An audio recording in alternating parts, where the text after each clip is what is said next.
Selamat malam Pak Hardi dan selamat malam teman-teman. Kami dari kelompok 3 pada pertemuan 4 ini akan menjelaskan mengenai kasus kami yaitu profesional standar. Perkenalkan saya Ilen dan kawan saya Irene. Selanjutnya kasus pertama yang akan kami bahas yaitu mengenai kasus kode etik KAP Arthur Andersen. Nah, seperti yang kita ketahui bahwa KAP Andersen ini merupakan salah satu dari Big Five sebelum Big Four terbentuk. Nah, KAP Andersen ini telah melakukan satu kasus yang sehingga dia keluar dari KAP Big Five, yaitu mempertahankan Enron sebagai klien perusahaan dengan memanipulasi laporan keuangan, memberikan opini yang menyatakan bahwa laporan keuangan Enron wajar dan penghancuran dokumen atas kebangkrutan Enron. Kasus ataupun tindakan yang telah dilakukan oleh KAP Arthur Andersen ini telah melanggar kode etik, yaitu hilangnya kepercayaan publik terhadap mereka. Nah, yang kedua, kecurangan yang dilakukan oleh Arthur Andersen ini telah banyak melanggar prinsip etika profesi akuntan, di antaranya yaitu melanggar prinsip integritas dan perilaku profesional. Prinsip integritas ini bertindak berarti dalam membuat semua ataupun segala keputusan harus berdasarkan prinsip etika dan moral. Yang kedua yaitu kunci dari prinsip integritas ini yaitu kepercayaan, kejujuran, dan kehormatan. Sedangkan KAP Arthur Andersen ini telah melanggar prinsip kepercayaan, prinsip integritas yaitu salah satunya kejujuran. Nah, yaitu dalam membuat laporan keuangan Enron dengan memanipulasinya dan tidak memberikan pendapat yang secara wajar ataupun nyata. Yang kedua, perilaku profesional.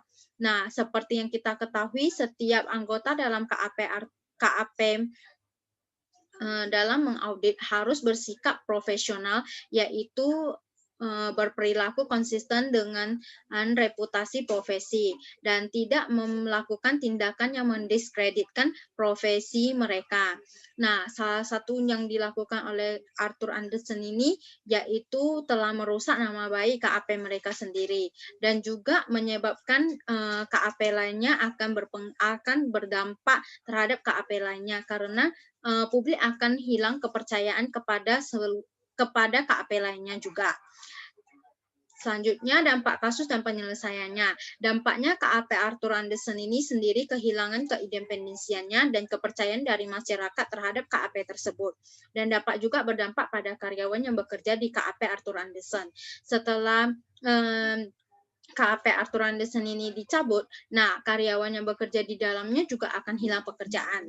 Selanjutnya karyawan yang pernah bekerja di KAP tersebut akan mencari pekerjaan di luar, akan tetapi akan lebih minim kesempatan kerjanya karena nama KAP mereka sudah rusak.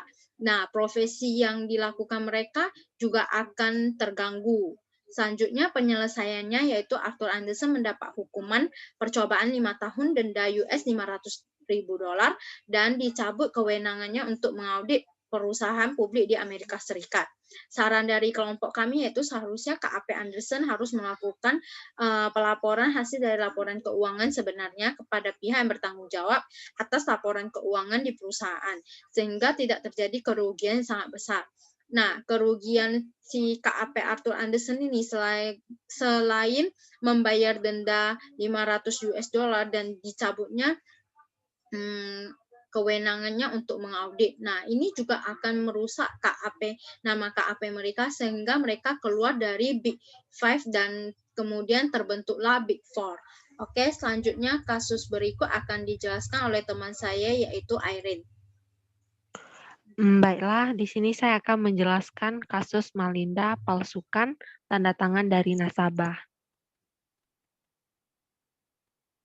Next.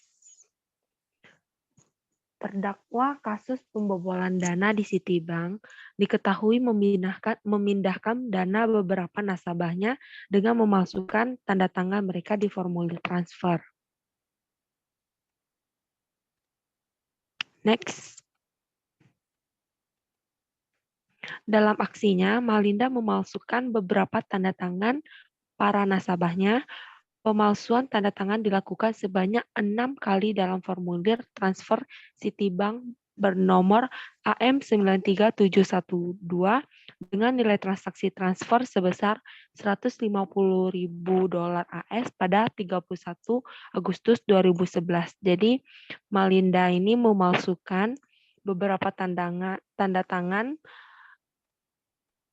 yang dilakukan sebanyak 6 kali dalam formulir transfer Citibank yang tanpa diketahui oleh nasabahnya. Next. Dan dampak dari tindakan yang dilakukan Malinda selaku karyawan dari perusahaan tersebut adalah dari pihak bank yang terkait kehilangan kepercayaan dari para nasabahnya karena aksi yang dilakukan oleh karyawannya tersebut. Next.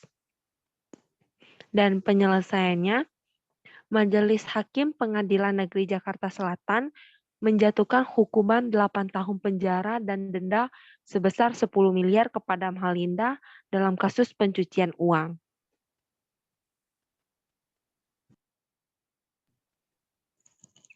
Dan kemudian saran dari kelompok kami, yang pertama, dari pihak bank harus meningkatkan tingkat pengendalian agar kecurangan ini tidak terjadi kembali. Kemudian yang kedua, bank harus melakukan pelatihan agar prinsip tanggung jawab pada karyawan dapat berjalan dengan baik. Dari kasus Malinda dapat kita lihat bahwa Malinda telah melanggar salah satu kode etik yaitu prinsip tanggung jawab seorang karyawan. Kemudian teman saya Ilen akan menjelaskan mengenai kesimpulan dari 2 kasus ini. Oke, baik. Kesimpulan dari 2 kasus ini yaitu mengenai standar profesional. Nah, standar profesional yang paling pertama dalam setiap profesi apapun yaitu kejujuran. Sehingga kejujuran dalam 2 kasus ini sangatlah dipentingkan maupun dibutuhkan. Baik dalam KAP maupun dalam perbankan. Nah, kasus kejujuran ini sangat perlu ditingkatkan. Sehingga jika kejujuran tersebut telah terpenuhi, maka kemungkinan akan terjadinya kasus yang seperti begini akan lebih minim atau berkurang. Sekian dari kelompok saya. Baiklah, sekian presentasi dari kelompok kami. Mohon maaf apabila ada kekurangan dan kesalahan. Jika ada saran dan pertanyaan, nanti teman-teman boleh langsung ajukan di e-learning. Terima kasih. Oke, terima kasih.